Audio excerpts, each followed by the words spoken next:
Most kids my age are out there kicking soccer balls or glued to cartoons, but not minute back then. Anyway, I'd tag along with Mom to her cleaning gig at this sleek tech firm in Seattle called Nexus Innovations, just sitting in the lobby, doodling circuits in my ratty, old notebook, invisible as a shadow in those shiny halls.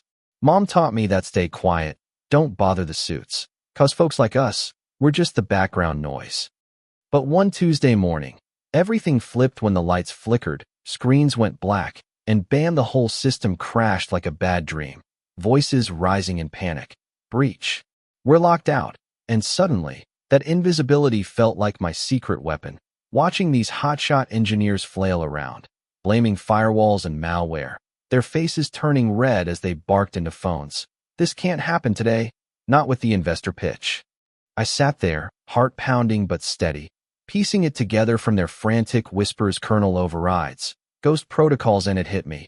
This wasn't some random hack. It was elegant, sneaky, like a puzzle someone built to test the limits. Maybe an ex-employee nursing a grudge after getting canned for whistleblowing on shady data practices, the kind that prioritized profits over privacy, Their words painted the picture. One guy slamming his tablet, snarling. Who the hell let this slip through? We're dead if the backups fail. Another woman pacing, muttering.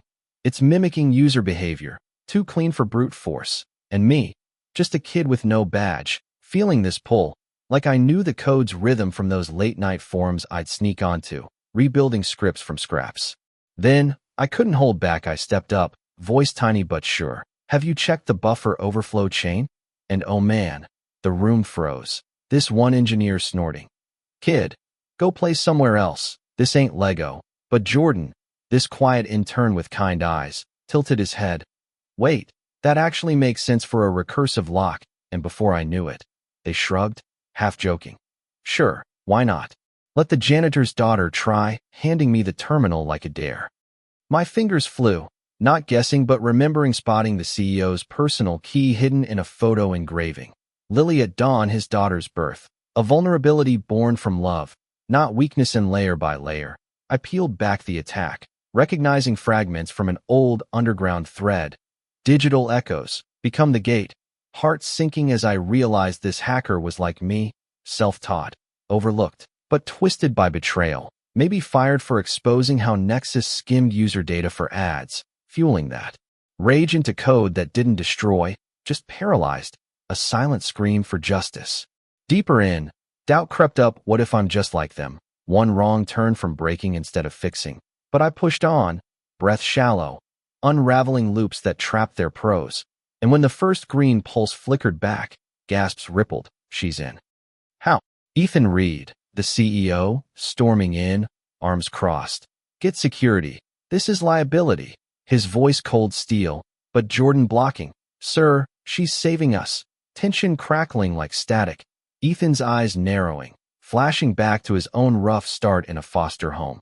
Fixing junk radios to escape the silence, seeing his buried self in me.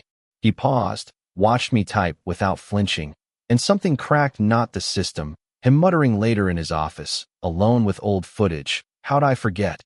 Genius doesn't wear a suit. By the end, systems hummed again, but the real shift? Ethan showed up at our cramped apartment. No limo, just him, crouching over a busted walkie-talkie I handed him. Fix it if you can. Him fumbling wires, laughing at burnt pancakes my cousin flipped, seeing our world of scavenged parts. No bitterness, just raw curiosity. And he changed, rewriting policies for hidden talents, naming the new firewall Mia Shield, starting scholarships for kids like me. Overlooked, but unbreakable. We sat in his boardroom weeks later, him sliding a badge my way. You're part of this now. Break what you need to understand. Mom tearing up, me nodding. As long as I can rebuild it. Looking back, it wasn't just about the hack. It was about being seen, finally, in a world that ignores the quiet ones. But here's the twist that still bugs me. Was it fair, pulling a kid into corporate chaos? Or just another way the system exploits the gifted? What do you think? Right move for opportunity, or risky for a child? Drop your take in the comments. Share if you face something similar in your community. Let's chat about where real justice lies.